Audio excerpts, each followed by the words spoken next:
yo mar yueyo kata respiratory system e kizungu.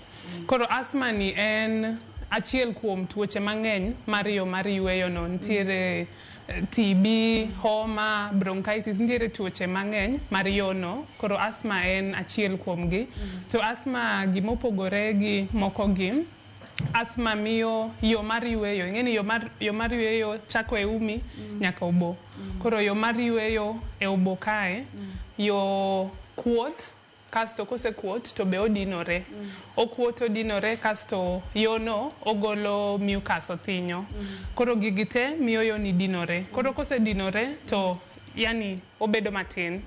Koro ka muya kadho e yo ni, muya ok kadh maber. To ing'eni muya ma donjo e yo mar yueyo, muya no oting'o oxygen, muya no golo carbon dioxide. Koro ka oxygen ok donj maber e dendi, to iwinjo ka gima kori thung', to iwinjo ka gima ok iyue maber. Koro ma e tuo mar asthma, to kamane kaka otimo yo mar yueyo. Wapo bedo kod picha manyiso kaka yo mar yueyo chala, kaka onego bedo yawre kod seche ma okuot, ma othinyo pongo ye to dhi to dinore. Watiere kod picha maber mokalo. Dr. Claire machiegni mondo milerno wach mar asthma ni kod pichni mwaneno e screen ka a. Koro ma aneno ka ma yo mar yueyo ma ng'ama onge asthma. Ma yo mar yueyo ma ng'ama nigi asthma to ok ene attack. Ma koro ng'ama nigi asthma during attack. Attack en, wawacho ni asthma no koro obedo marach. Koro mae kaka yo mar yueyo onego bedi. Ntiere space maber ma muya kadho. Koro mae ng'ama nigi asthma ineno ka yone mar yueyo otin molo moroni. Koro kata ka muya kadho, to muya makadho tis to be ok okadh maber. Koro ki ine attack, yo kendo odinore mokadho, kasto obedo gi othinyo mang'eny, kasto bende odinore, koro oridore. Koro kasedinore kamano to ne space ni tin sana. Muya ka donjo, ok odonj gi oxygen maber, koro oxygen ma dendi dwaro gi oxygen ma donjo e yo mar yueyo ok romre. To mano ko oko thiedhi piyo piyo, nyalo miyo kata ng'ato dhi marach ma kata ng'ato nyalo tho. Ma gimotimo wacho ka ani en tuo kata en athung'a ma bende miyo yor yueyo kuot, seche mosekuot oridore, ma seche ma otimore kama atumuya ok nyal kalo maber. Wanyalo ni mano koro ka gino timo nyathi to nyathi tiere kod asthma, ama athung'a mar asthma. Thothne nyithindo mantiere kidienje mage ma thoro bedo kod chandruogni, kata nyithindo mantiere kod ang'o manyalo bedo kod chandruogni e yo mayot. Koro nyithindo nya yudo asthma nikech ng'eni nyithindo ka wang'iyo kata ragenggi mag tuo, immune system. Rateke gi mag del. Mag del. Koro yudo ni immune system, rateke mar del, mar nyithindo nyap ka i compare gi joma dongo. Koro yudo ni gin giyudo tuoche kaka homa. Homa inya kel gi kudni mang'eny, inyalo bedo virus, bacteria. Koro ntiere kudni mang'eny makelo homa. To nyithindo yudo homa mayot molo joma dongo nikech gidhi e school, giriwore gi nyithindo moko ma wakia kaka nyithindo moko go dak. Koro yudo ni nyithindo sakasa siko yudo homa. Koro ka giyudo homa, giyudo pneumonia, mago nyalo buko asthma e nyithindo molo joma dongo. To asthma e nyithindo inya yude e ik mora mora. Okanya wacho ni ong'enye nyithindo ma igani molo ma igani.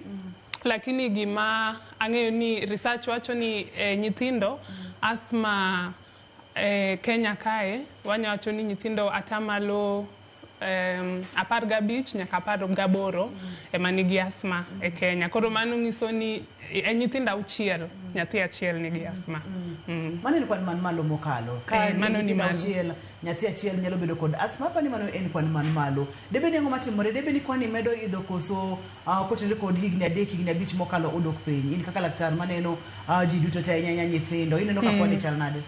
Koro asthma sani waneno ka gima umedore ka wang'iyo gi chon e igni 3 higni 5 mokadho. Ka wang'iyo chon gi sani asthma medore nikech sani iyudo ni ji mang'eny odak e town.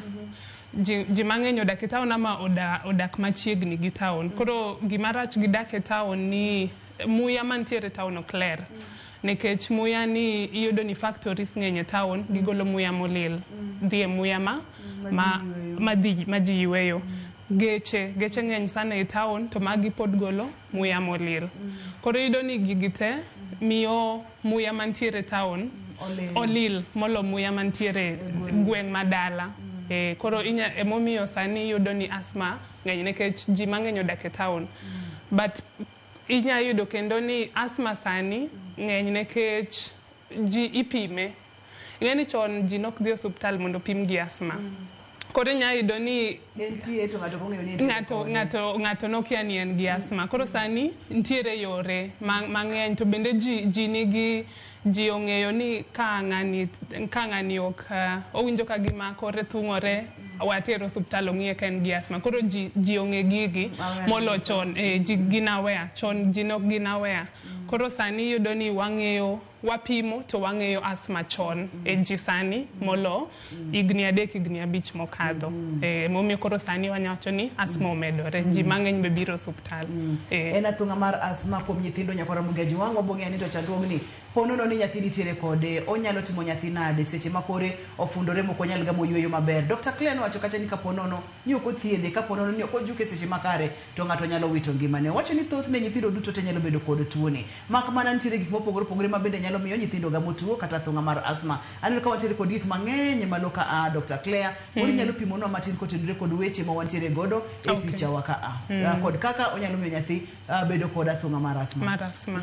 Koro asthma gima kelo asthma ok ong'ere maber. Ntiere tuoche mang'eny ma gik makelo gi wawacho ni it's still unknown. Koro ok ong'ere maber lakini nitie gik manyalo mama manyalo buke waluongo gi ni risk factors.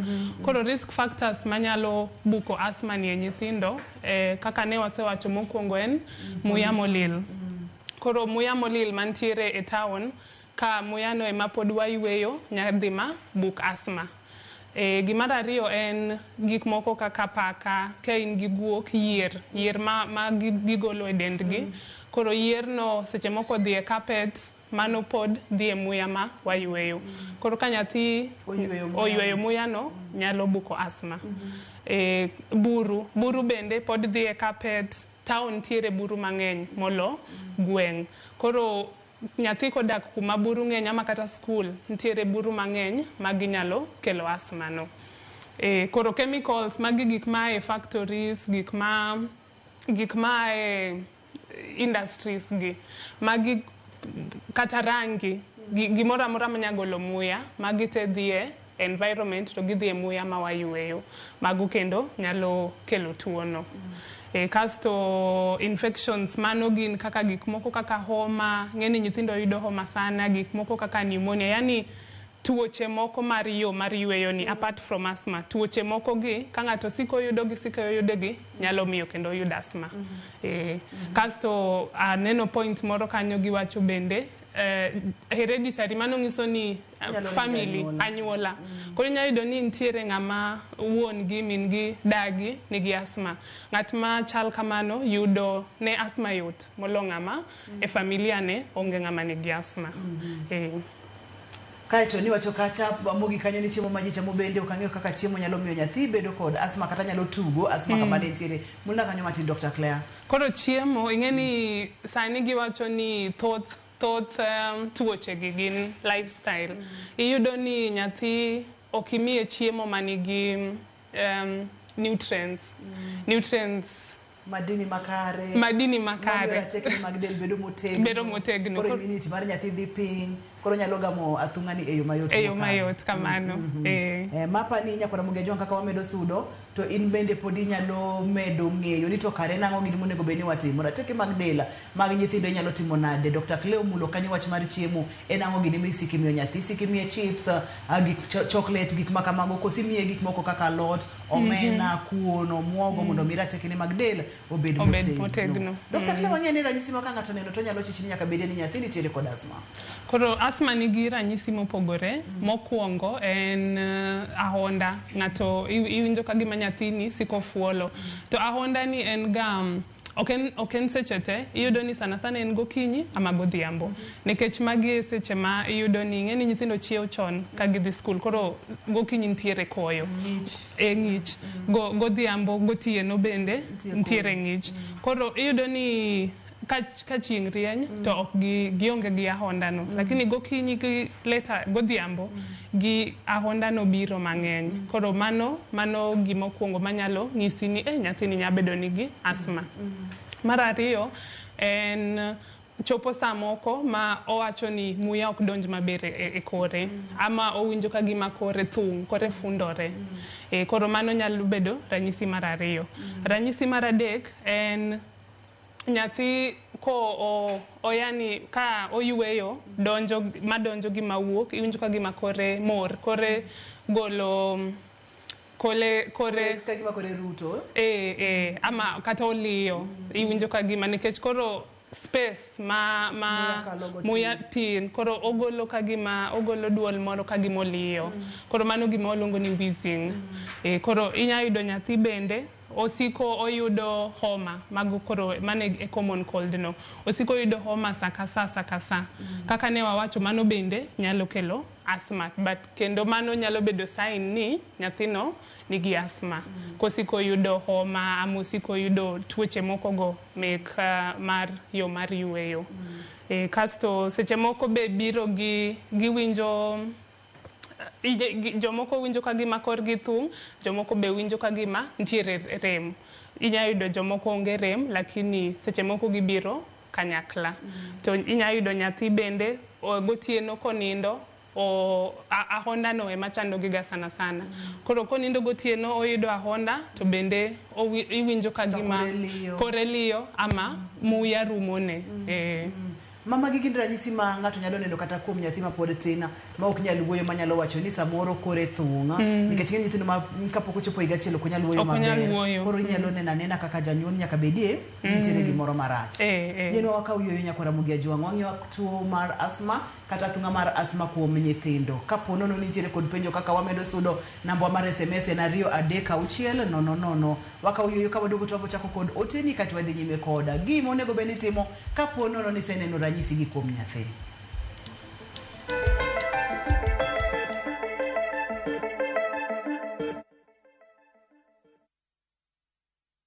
Introducing Wigo, your trusted ride. The ride with the most reliable, verified, efficient and transparent drivers. With fabulous cashback incentives for passengers, each trip on Wigo feels like an upgrade. Download Wigo from Play Store or App Store or SMS Wigo to 20425 and ride with confidence. Wigo, let's go.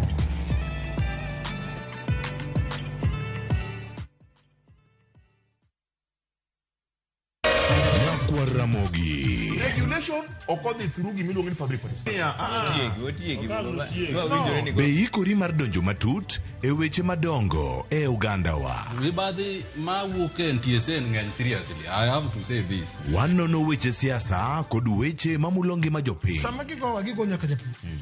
Nikech japur ni obro puro kande ni otere kande. Buch jopiny en kama wamiyo pek paro kachiel kod nonro ma intiere godo. Wan gi chike mabeyo matayo gige waduto te. Ok diang' wachnya every time ka ng'ato dwaro to waloko chike. Nyinga Trevor Ombija jandingo panga jonyakach dendo nombija taya nyakwar guok kocha pesa. Wanere keno. Tich adek ka tich adek, saa adek otieno, mana Ramogi TV.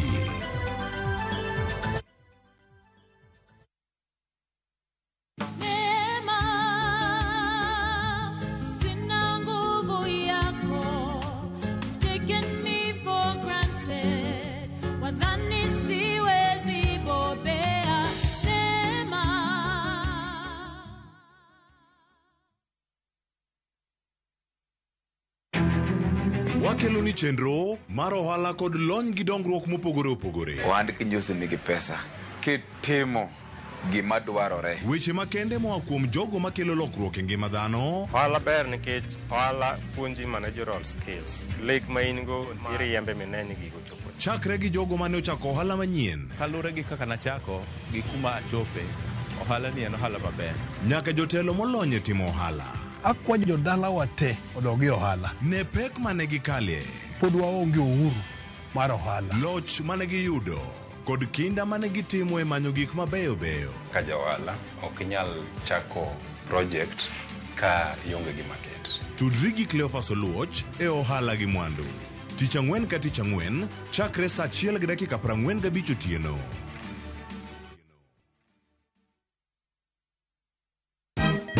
Siku njema huonekana asubuhi. Kabisa Anwari amangana gao. Seti him. Chamige. We museo. Kenya nzima tunasema jambo Kenya. Wax tiki taka. Twende sana my people. Hapa ndo nyumbani kwa muziki wa Afrika Mashariki na malezi ya vipaji. Sasa tuko tayari ku drive on. Mibibi na mijize. Leteni porojo sasa. Kwa habari za kuaminika kutoka kila pembe ya nchi. Are you ready? Leo kati ya Ingwe na Gor Serikali. Hapa ndio home.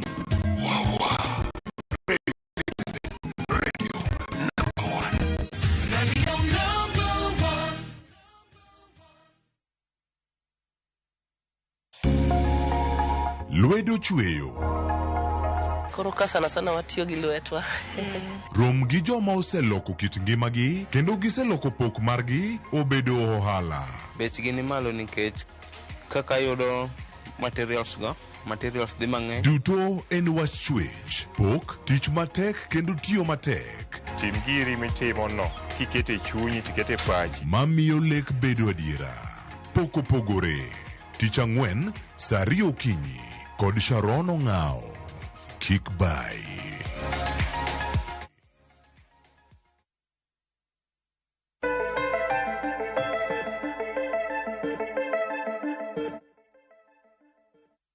Machiegni kendo penj laktar kokalo e Ramogi TV ka wacho ni ngima en mwandu. Wantiere kod Dr. Claire kendo wang'iyo tuo mar athung'a mar asma kuom nyithindo. Opimonwa ni nitiere gik mang'eny manyalo tuge, ok ong'e gima kele malong'o to gik manyalo tuge ahinya nyaka po nono ni anyuola no ne nitiere kod chandruogni. Nitiere thuolo mamalo ni nyithindo kata nyikwayo mane anyuola ni nyalo bedo kod chandruogni. Kata bedo opimonwa ni gima timore en ni ka hotogoro makalo muya odhi mokuot, kosekuot kata yor muya bedo matin, kosekuot bende ogolo thinyo mang'eny koro miyo muya ok nyal kale yo makare. Ipimonwa ranyisi. Seche ma ng'ato neno ranyisi gi onego bed ni ang'o mokwongo kata kapok ochopo e osiptal.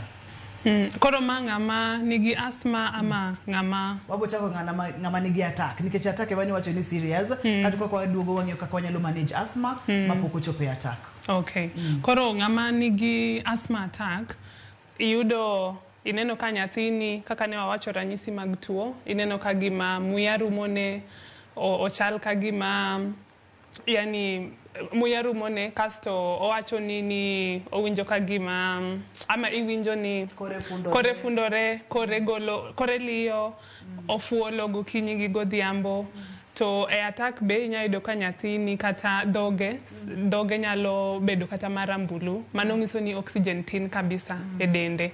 Ama iyudo ni ko oyueyo iye gi oko to kore dhi sana nikech o strain mondo muya odonje e dende. Koro kineno ka nyathini nigi gigo onego itere osiptal. Koro kama en ng'ama nigi asma already, ntiere yedhe mag asma ma daktari miyo ga ng'ato. Yedhe 2. Achiel monego ti godo seche ma en gi attack kende, en ok iti kode pile. Koro nitiyo kode mana kin gi attack kende. Ntiere yath ma otiyo godo pile pile. Koro ma mitiyo godo ka en gi attack imiye kaka daktari okoni. Koro kata ka okoni ni onego okaw puffs en kaka oyuayo. Koro onego yuaye diriyo, onego yuaye didek, imiye kamano, kasto ineno kako dhi mbele. Kineno ka pod ranyisi mag tuo gintiere, onego itere osiptal. Imedo miye oyuayo yadhni ka ineyo idhi osiptal. Ka ineyo idhi osiptal. Nikech ka ok ni miye ti idong' ot. Ki imiye to ok idhi osiptal to yono oko yawre kako onego yawre, oxygen rume dende, to kaka ne wawacho, mano nyamiyo kata ng'ato tho. Moro kaka wamedo sudo gi chenro ni Dr. Claire wanyalo ng'iyo kata inyalo pimonwa tich maduong' mar oxygen e del, muya mowacho ni samoro koro ok donj maber e del. Maseche moko donj maber e del timore nade? Ang'o matimore e del momiyo nyaka ang' iringe osiptal mapiyo piyo ka oxygen pok orumo e dend nyathi? Koro oxygen madonjo e yo mar yweyo, oxygen no biro gi oxygen no ema dhi e dendi te. Koro odhi e obwongo ni, odhi e adundo, odhi e nyorogno, odhi e dendi te yani. To koro ka muya madhi no kelo oxygen, muya ma wuok oko wuok gi gima waluongo ni carbon dioxide ma ok en muya maber. Koro ka muya madonjo tin to muya ma wuok be tin, nyiso ni oxygen donjo matin, carbon dioxide dong, ok owuog. Koro odong e dendi to neno nego wuog. Koro ionge gi oxygen to carbon dioxide koro ng'eny. Koro mano miyo koro cells ni mar dendi bedo gi oxygen matis, to mano koro nyalo kelo kata adundo ni inya yudo ni koro ndalo kikin gi ine attack no adundo ni kendo ogoyo piyo piyo nekech adundo tero remo. Koro ka oxygen tine remo odwano go piyo piyo mondo remo ni odhi oter mang'eny, to koro gigi te miyo dendi ol, to mano ema koro nyamiyo kata ng'ato wito ngimane.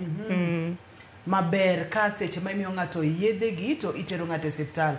Kidienje mopogore opogore mag tuoche mag kor ng'eny kata tuoche mag yor muya bende ng'eny mana kaka nisepimonwa. Ma asma mar nyithindo ni en achiel kuom gi. Seche ma nyathi obiro kod ranyisi gi, nikech ranyisi gi bende nyalo bedo ranyisi mag tuoche mamoko mag yor muya, ibiro timo diagnosis nang'o? Iwacho ni ma ato en asma, ma ato ok en ma ato ok en ma. Koro e nyithindo diagnosis mar asma en otek molo joma dongo, nekech mokwongo nyithindo giyudo tuoche mang'eny sana mar yo mar yweyo ni. To tuoche gi inya yudo ni gibiro gi ranyisi mag tuo mag asma moko. Koro moko biro gi gimoro kata kaka homa. Inya yudo ni homa pod dhi kelo ni iwinjo ka gima muya ok donj maber. Pneumonia nya kelo iwinjo ka gima kori thung, onyamiyo kata kori remo. Koro ntiere tuoche mang'eny man gi ranyisi mag tuo ma chalo gi asma e nyithindo. Kasto kendo nyithindo diagnosis gi bedo matek nekech diagnosis mar asma watiyo gi machine ma waluongo ni spirometer. Koro ma machine mang'iyo muya miywayo gi muya migolo. Koro ka wang'iyo muya migolo waneno ka otis molo muya miywayo, mano nyalo konyowa diagnose asma. To nyithindo okia tiyo gi machine ni.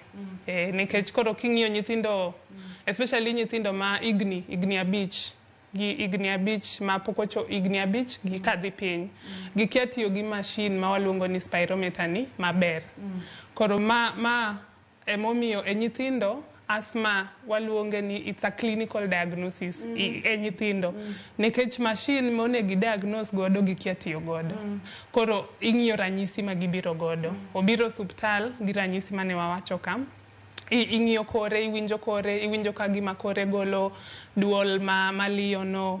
Ipenjo familia ne gikoni ni nitie ng'at ma kamane nigi asma. Ipenjo kuma gidake, maybe gidak kuma anadake Kikuyu, kuma ntiere ng'ich sana. Koro gigi te nyalo miyo iwach ni nyathini aparo ni nigi asma. Nekech nyithindo ok wanyal miyo gi machine gikia tiyo kodgi. Koro mane challenge mar diagnosing asma e nyithindo ma pok ochopo higni abich. Lakini koro iseng'iyo ranyisi mag tuo, ineno anyuola ne kaka chal, okoni kumodake, to imiye yath, ntiere yath ma wamiye ma yawo yoni. Koro kimiye yath ma yath no oyawo yo ma ineno ka gima koro odhi mbele maber, to wanyalo wacho ni nyathino nigi asma. Lakini onge nyithindo ma pok ochopo higni abich, onge machine ma wanyalo tiyo kodo. Mana kaka ibro neno nyathi kaka ibo pimo kore, kaka janyuol bro nyisi gima nyathi winjo kod weche makamago. Koro makele kidienje machielo, manyiso ni kod asma kuom nyithindo, kaka nyalo timo nyithindo kod asma, athung'a mar asma kuom joma dongo. Na pogruok gima na matin kapok wachako somo ote ma wantiere godo. Koro asma mar nyithindo kaka ne wasewacho, ntiere challenge diagnosis. Nekech machine ma onego wati godo nyithindo kia tiyo godo. To magi nyithindo ma igni 5 kadhi piny. Igni 5 kadhi malo ginyalo tiyo kode. Koro diagnosis mar asthma e nyithindo en clinical. Koro ranyisi gi emadhi koni ni en gi asthma. Mar ariyo, asthma mar nyithindo gima kele opogore gi mar jomadongo nikech nyithindo yudo homa mang'eny, nyithindo tugo kuma ntiere buru. Koro inya yudo ni gima dhi tugo asthma e nyithindo en tuoche gi kaka homa. Osiko sakasa oyudo homa nikech oriwore gi nyithindo moko, otugo kuma ntiere buru, mago gik madhi kelo asthma e nyithindo. To kendo nyithindo nikech kaka ne wawacho immunity gi onyap molo mar jomadongo, yudo asthma yot kuom gi nikech jomadongo ratego niwacho ni ratek mar dend mar nyithindo nyap. Koro mano nyiso ni ginya yudo asthma yo mayot molo jomadongo. Kasto thieth be. Koro thieth mar asthma e nyithindo yedhe chalre lakini koro e nyithindo dose opogore luwore gi kilo mar nyathi, luwore gi ik mar nyathi. Koro dose dhi pogore kasto kaka yadhno be donjo. Wamiyo inhaler nyithindo gi jomadongo, but nyithindo nyaka wamigi gima waluongo ni spacer. Nekech gikia ywayo yath maber. Koro spacer ni miyo yath magiywayo dhie e lungs maber. Ng'eni ng'ama duong' idhi pimone ni itimo kama kasto yath donjo, nyathi ok inya pimone. Koro en nyaka wamiye gima waluongo ni spacer no. Koro inhaler ntiere gima anyalo erokamano. Koro ma en spacer. Koro ma en spacer, nyithindo te nyaka wami spacer. Koro jomadongo gin gitiyo gi ma inhaler. Koro gitiyo gi inhaler kende nikech koro ma oso e dhoge. But nyithindo inya kone kaki onego ti kode to odhi tiyo kode marach ma koro yath ok donje dende. Wadwa ni yath odonje dende maber. Koro spacer ni miyo yadhni, koro ma spacer man gi mouthpiece. Ntiere spacer man gi mask. Koro man gi mask wamiyo nyithindo ma igni 3 kadhi piny. Nikech gibe gikia tiyo gi mar mouthpiece ni. Koro nyithindo igni 4 kadhi mbele gitiyo gi man gi mouthpiece. Mae miyo yadhni donjo direct e yo mar yweyo. Inyalo neno picha no Nyakwara Mugi Ajwang' ma kapono ni nyathi nitiere kod athung'a mar asthma to thieth chal kod maa kaka waneno e picha maber mokalo. Wacho no kacha ni obro bedo kod spacer kati bro neno kaka yadhno donjo modonja nyaka e oboye mag nyathi achiel kachiel. Kae to seche ma mano timore to koro yore no dhi yawre kata koro othinyo mane wacho ni ng'eny ka bro dok chien koso bro bedo nang'o? Koro ka yath donjo maber kako nego donjo, odhi donjo nyaka e ubo, kasto oyawo, odhi yawo yo mar yweyo, othinyo no dhi dok piny, kasto kuot be dhi dok piny, kasto koro muya kadho maber. En penj laktar kokalo Ramogi TV kawacho ni ngima en mwandu. Watiere kod Dr. Claire wang'iyo tuo mar athung'a mar asthma kuom nyithindo. Wako yoyo kwa seduogo to waboya online. Penjo duto tema itiere godo inyalo penjo laktar. Kaito bende SMS en 3 kik idhi mabor, kik isud kata matin.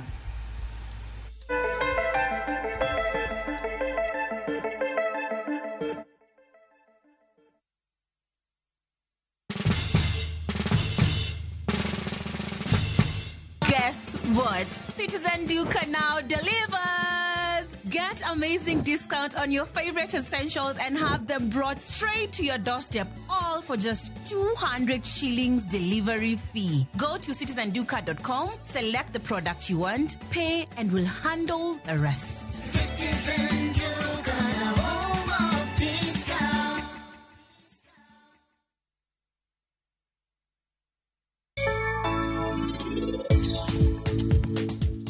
En chieng' nyombo mar niti. Takia nang'o momiyo Nyasaye iyo wang' koda. Sani ber ka antie nyombono, to antie mtoka mar polis. Nyithinda ma an anyuolo, gin ok gidwa kata nena. Nyithindo onge richo moro amora kae. Ng'ama jaricho kae en in. Adwa wacho ni gimoro malong'o kae. E ngimani in kik ibed gi yie kuom ng'ato.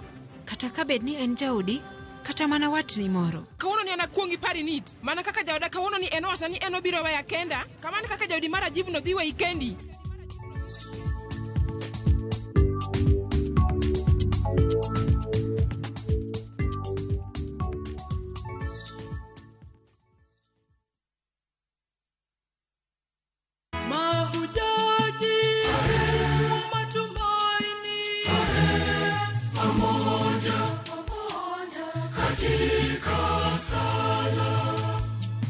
Kupata wimbo huu kama sikiza tune yako, bonyeza *860*286#. Kumbuka, Kiza na Citizen ni nyumbani kwa wasanii wote. Osenego ji 4, ji 8 nyocho tho kok wang'eyo ni en tuo mane. En tuo ma dend ng'ato kuot ka gima macho wang'e. Nikech kaka wan gi nyithindo koro ok wang'e ni next biro bedo ng'awa. Ji 4 otho ka mamoko ochwal e osiptal bang' muoch mar tuo magunde pok oyangi e gweng' Machani, Mombasa. Jolweny 3 mag Kenya otho bang' nyamburko margi nyono Biruti e kaunti ma Lamu. This new innovation ensures that once you get the jab, you are protected for 6 months. Kenya en achiel kuom pinje 9 ma jopiny dhi chako yudo thieth e yor sandan ma ichwoyo mondo oga landruok mar ayaki.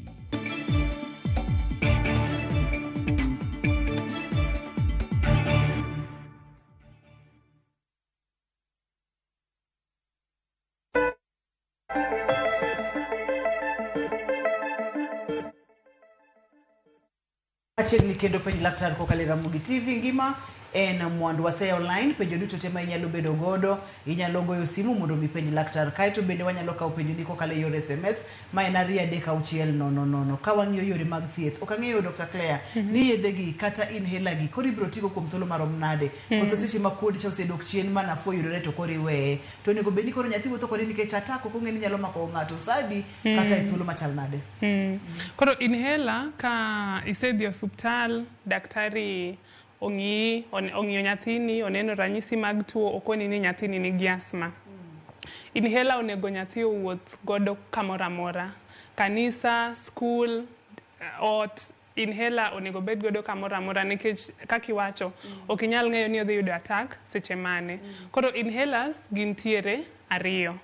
Ntiere inhaler ma waluongo ni long acting inhaler. Koro ma en inhaler ma yamono ka donje dendi obede dendi seche modhuro emomiyo long acting. Kaso ntiere inhaler mar 2 waluongo ni short acting. Koro mae itiyo kode seche ma in gi attack kende. Ma kitiyo godo pile to odhi kelo ni madhara e bende. Koro en itiyo kode kiyudo attack kende. To koro en ma short acting ni en tich ne koro odonje dendi oyawo yo mar yweyo. Ne wacho ni asma miyo yo mar yweyo dinore to okuot. Okuot to dinore. Koro ma short acting ni en ogeng'o dinruok ni. Koro en oyawe. Ma long acting ni en ogeng'o kuot. Koro ineno gitiyo gi yo mopogore to ng'ato nego ti kod gite. Chon asma ne wamiyo ng'ato inhaler achiel. Lakini research owacho ni onego imi ng'ato inhaler 2. Koro ma long acting otiyo godo pile. Gokinyi gi godhiambo. Koro weight mar nyathini, kilo ne ike dhi miyo daktari ong'e kaka onego iti gi inhaler ni. Onyako ni onego ywa diriyo ama didek gokinyi, diriyo godhiambo. Koro mano luwore gi ike gi kilo. Lakini otiyo kode pile. Koro inhaler ok onego janyuol owe tiyo kode nikech oneno ni ati nyathi koro ok yud ranyisi mag tuo. Ma pile ni onego ti godo pile ma daktari okone ni koro we. Koro ka waseyudo ni ng'ato nigi asma, onego duog. Ma ng'ama wadhi follow up. Ng'ama onego duog osiptal kata ke daktari nyako ni dwe ka dwe ama diriyo e dwe. Koro ma nyathi ma ok waweya nyaka wane kaka odhi mbele. Koro koduogo ntiere gik ma wamiyo giga waluongo ni asthma diaries ama action plan. Koro kano otik ko oyudo ranyisi go moro amora, kawuono gotieno no winjo ofuolo, kawuono owinjo ka gima kore thung, koro otik gigo 30 days. Koro imiye asthma diary no, koro koduogo wang'eyo kako dhi mbele. Kodhi mbele maber, waduoko dose mar yath piny. Koro inya yudo ni each time kobiro yath waduoko manya chopo kamoro ma ene dose matis mogik, to mano pod miyo koro ok oyud ranyisi gi. To koro weyo yath, mano daktari monego owe. Kik iwe kendi yani. Gima Dr. Claire timo wacho kanyo ni koro kik ikele ujusi, ni koro in bende ing'e ni koro nyathina ni dhi maber, koro weya yath huyo nyaka daktari makwer. Wayaw line nitiere kod penjo ing'eyo mano wiki kwil godo, penj daktari nitiere studio ka gilak sechegi. Seche go Dr. Claire, antiere kod penjo ma wacho na kata ni penj na laktar ni an gi uma dinore to ok golo thinyo mora mora. Ma nyalo nyiso ni ang'o matimore. Ume dinore to ok golo thinyo. Koro ing'eni nitiere kaka akiani na wache mokwongo cha, nitiere allergies gi nitiere asthma. Allergies nyakelo asthma. Koro ka ng'at manigi allergies mar buru, allergies mar yier mar paka ama yier mar guok, allergies mar koyo ero. Koro ng'ama nigi allergies gi inya yudo ni bende seche moko ka obedo machiegni gi gigo mamiye allergies, yudo ka gima ume dinore, seche moko ogolo pi wang'e chwer, ama seche moko osnizo jir sana. Koro kiyudo gigi, ok ong'iso ni in gi asthma, inya bedo mana ni in gi allergies, lakini ka otimore sana, otimore sakasa onego dhi osuptal mondo daktari ong'i mondo thiedhi, mondo nekech allergies pod nyalo kelo asthma. Koro ok anya wacho ni en gi asthma, ka nyaka odhi osuptal mondo ng'iye. Mondo ng'en to chandruok nyalo bedo ang'o. Otieno Nyakwar Ambogo openjo kama, tuo mar asthma ithiedho kendo chango, bang'e tuo ni chak duogo kendo. Ang'o momiyo ma timore to seche ma obiro towa ni bende nyalo bedo kod madhara kaka ni wacho cha? Koro asthma en gima waluongo ni chronic disease. Chronic diseases gin kaka asthma, tuo mar sukari, tuo mar pressure. Gin gik ma ng'ato dak godo, wacho ni ok girum. Koro gimomiyo onya wacho ni tuo no lal to biro, iyudo ni seche ma olal ni en seche ma ionge machiegni gi gik makele. Inya yudo ni iyudo ranyisi mag tuo, idhi osuptal, omi yedhe mek asthma, omi inhaler, itiyo gi inhaler maber kaka daktari okoni ma ranyisi orumo. Jomoko nya yudo kata ni osebedo higa achiel pok ok oyudo asthma attack e higa achiel. Koro wuoni asthma orumo. Ok orumo, en mana ni waluonge ni well controlled. Koro well controlled mano ng'iso ni in gi asthma to ok iyud ranyisi mag tuogi. To ki idhi ibedo machiegni gi gik makelo allergies ka, odhi duogo. Inyalo yena kawe simbo Odhis. Okay. Odhis, hello, penja laktar. Hello, nyanyimo. Machiegni penj laktar. Iriyo maber. Ariyo maber machiegni. Penjo laktar niya. An gi nyathina moro ma kuom ng'ich to chiro mang'eny kabisa. Kasto kore jirago kuru. Koro kang'eni mana en allergy to en asthma. Nyathini ja higni adi Odhis? Nyathini ja higni adi? Nyathini ja higni 9. Kamano. Koro awinjo penj mar Odhis. Koro nyathini ka en kuma ng'ich to kore go krukru. Mano ojir bende. Koro mano nyalo bedo allergies to bende onyalo bedo asthma. Koro nekech asthma kaka ne wasewacho pod en gi ranyisi go mowacho go. Koro gima nyalo miyo ong'e ni en mane, onego dhi osuptal, igni 9 mano inyatimne kata spirometer. Koro onego dhi osuptal, daktari ong'iye maber, owinj kore, otimne test mar spirometry no, kasto koro daktari nyakone ni ma asthma ama main allergies. Awinjo kidwa mulo asthma gi allergy ka gima gidwa chala, kendo gintiere machiegni kod moro chiegni machiegni kod moro. Pogruok e kind ariyo gima duong' e nang'o? Koro nikech ranyisi gi odwa chalte. Gidwa chalore en adier. Koro allergies en asthma pod luwore gi allergies. Kendo nitiere a type of asthma ma waluongo ni allergic asthma, en aina mar asthma. Koro ng'ama yudo allergies ji nyalo bedo gi allergies mopogore kaka ne wawacho. Whether onya bedo gi allergy mar buru, allergy mar koyo, allergy mar yier mawuok e paka kata nini. Koro allergies ka joma nigi allergies ka gibedo machiegni gi gima miyo gi allergy, gichako wamake gi kanya ka simbo Masi. Sawa. Masi, hello, penje laktar. Machiegni. An gi penjo machal kama. Dhi nyime wawinji. Sama koyo chama tawinjo ka chunya matek ni gi to itiende ga ni od lweta be. De mano de bedo tuo mar asma. An gi 38. Chunyi timango okawinjo maber. Chunyi tetni to tiende ni? Denda ng'ich pi lweta kata itienda ng'icha pi to koya winjo mana gi chunya gi.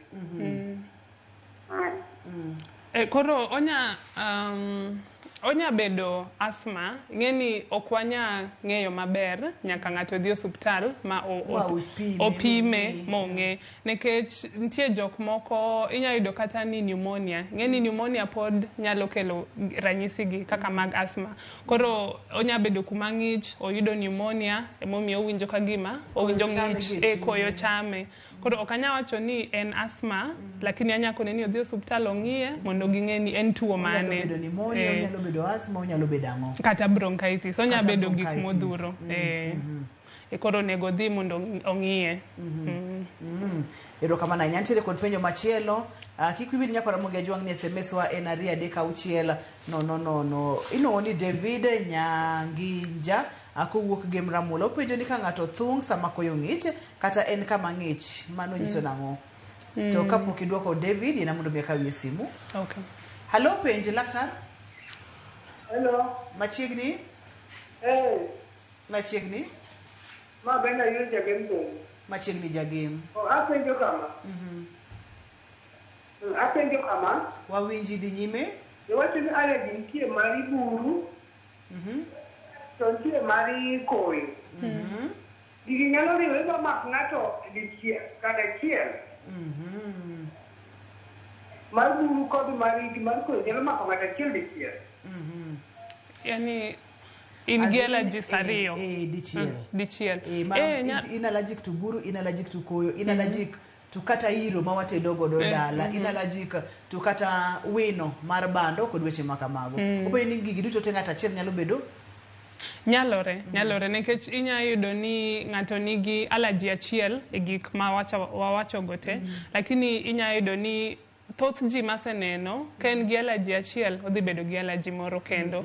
Yudo ni en gi allergy mar koyo, kodhi kuma buru pod ojir, kodhi kuma ntiere gi iro pod the same. Koro inya yudo ni ng'ato nigi allergies mopogore. Momiyo nego ing'e ni in gi allergy mane, kasto ibed mabor gi gima miyi allergy. Penjo machielo wacho naka ani ne pok odwoko mar David. Mar David. Yes. David ne wacho ni... David ne wacho kata ni kowuok Gemramulo penjo ni ka ng'ato thung' sama koyo ng'ich kata en kama ng'ich, mano nyiso nang'o? Okay. To kapok idwoke, nyalo yena ka simu. Onge shida. Hello, penjo laktar? Hello, penjo. Machiegni? Ma Morin ojino jode kani. Machiegni Morin? Apenjo ni an gi shida mar akeni en allergy nang'o nikech kakoyo ng'ich ajir kawinjo tik moro amora ajir obed ndawa, yani tik moro amora obed buru ajir, koro ok ang'e ni en ang'o.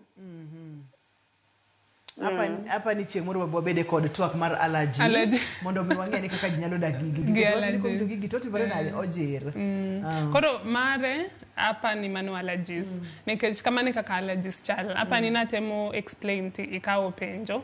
Koro allergies inya yudo ni ng'ato nigi allergies mopogore opogore. Lakini kobedo machiegni gi gima miye allergies ochako jir, ama pi wang'e chwer, ama jomoko gichako winjo ka gima giyudo homa ka ochiegni gi gima miye allergies.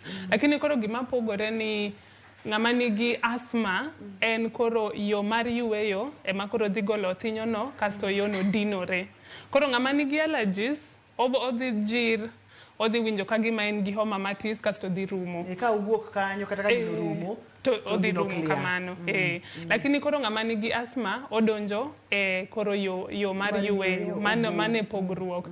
To en nyaka wamiye yath ma yawo yono koko rumo, konya rumo kende. Nikech yono nyaka yaw. Nyaka yawe. Muya nyaka kal maber. Oxygen nyaka donji, carbon dioxide nyaka wuog. Yes.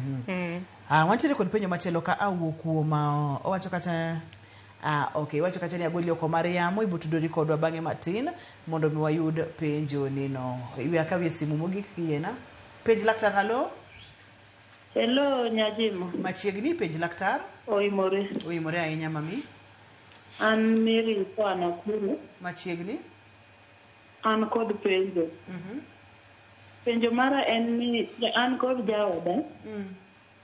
To samoro odhiro ga matek to golo twinyo to gini ok en gima timre sa ka sa, en gima nigi muda mare ma sama tin to biro sama tin olal to seche mobiro no to jir kabisa makata ka en gotieno to konindi to en jir gi golo twinyo no.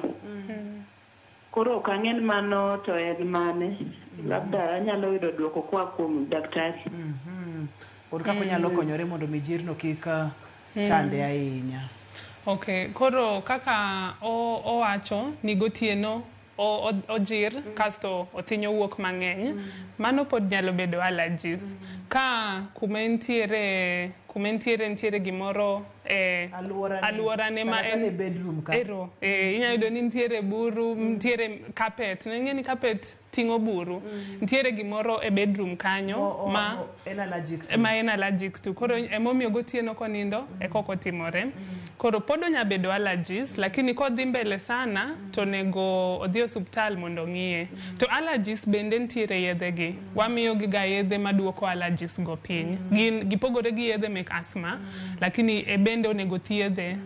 Koro allergies onego odhi omiye yedhe maduoko allergies gi piny, kasto o make sure ni kumodake onge gik mamiye allergies go. Kamane kaka inya duoko gi piny. Apa ni okang' mokwongo Dr. Claire eni ofwenyane ni react ne ang'o ogiang'o kamonindeni. Onyalo bedo buru kaka ni wacho cha, onyalo bedo ng'ich samoro, onyalo bedo gik mang'eny. Koro ging'iyane malong'o ni ka achal nade. Koko mondo ginyalo temane wilo chieng' moro nindane e sitting room, owinjane ka bende pod obro jir. Kata kamano adwa ni mondo mi akaw penjo wa mogik. Iwacho ga ni geng'o ber moloyo thiedho. Wacho kata nitiere gik mang'eny manyalo trigger asthma kaka alwora, pollution, kaka nipimonwa cha. Sani nyithindo nyaka dag kuonde ma gidake, nyaka gisom kuonde ma gisome. Ere kaka ginyalo bedo mabor kod asthma kapod gidake e alwora ni, kata ere kaka ginyalo geng'o attacks to gintiere e alwora machal kod magi. Koro ka in gi nyathi manigi asma ama nyathi manigi allergies to okidwa ni koro yud asma, onego alwora kumidake kanyo obed gi mokwongo dirisha kumidake, kata e school, e dorms, kata ot, dirisha onego bed mang'eny. Nikech ka dirisha ng'eny to gin dirisha be madongo, yamo kadho maber. Koro yamo donjo, yamo maler donjo, molil wuok. Koro mano nyiso ni yamo mantiere e room no seche te yamo no ler. Nikech kaka ne wawacho muya molil nyalo buko asma. Mar ariyo onego nyathini obed kik obed machiegni gi gik mamiye allergies ama gik matrigger. Koro iro mae kendo kata jiko, inyalo yudo ni jomoko buru, kik idak kuma koyo ng'enye sana ka nyathini en allergic to koyo. Koro i make sure ni kumuntiere en kuma mormor, obed mabor gi gik mamiye allergies gi. Erokamano. Adwa ni wagol twagni e studio Dr. Claire mondo mi watere oko kocha. Pono ni ng'ato dwa tudore kodi kata dwa ni mondo mi med puonje matut. Inyalo yudi kanye, namba ni mag simu, kata kama intiere bende inyalo nyisowa, wanyalo bira. Okay, koro an inya yuda PCA Kikuyu Hospital kata Avenue atiyo konde ariyogo. Avenue Junction moro, Ngong Road. Koro Ngong Road kanyo ama PCA Kikuyu Hospital en Kikuyu kanye kumadake bende. Namba na mar simu en 07 16 13 11 27. Inyalo nuoyo? 07 16 13 1127. Erokamano makende Dr. Claire, ageno ni odiochieng' machielo ka waluongi e chenro mar penj laktar iboduogo kendo wago mbaka ipuonjo oganda wa matut mondo wayud kaka wanyalo konyore. Aboduogo. To aneno ka gima sa okadhonwa. Nikech aneno ka ji nigi penjo mang'eny e allergies gi asthma, apani onego waduog wawuo kendo matut e asthma ni. Erokamano ahinya. Ne daktari marwa Dr. Claire, erokamano makende. Ne joma mantiere godo e studio kama oting'o Ben, oting'o Kevin, waduoko erokamano makende. Ne director na Bob Wafula, erokamano mathoth, kachiel kod producer na Papecho Okoth, Nyameja, erokamano mang'eny. Maduong' moloyo ne in jahera mar chenro mar penj laktar, keti aketa ka mondo wamed puonjore mondo wang'e kaka wanyalo bedo kod ngima makare nikech ngima en mwandu. Ani luonga ni Ruth Otieno, nyaka kendo odiochieng' machielo, oriti masane.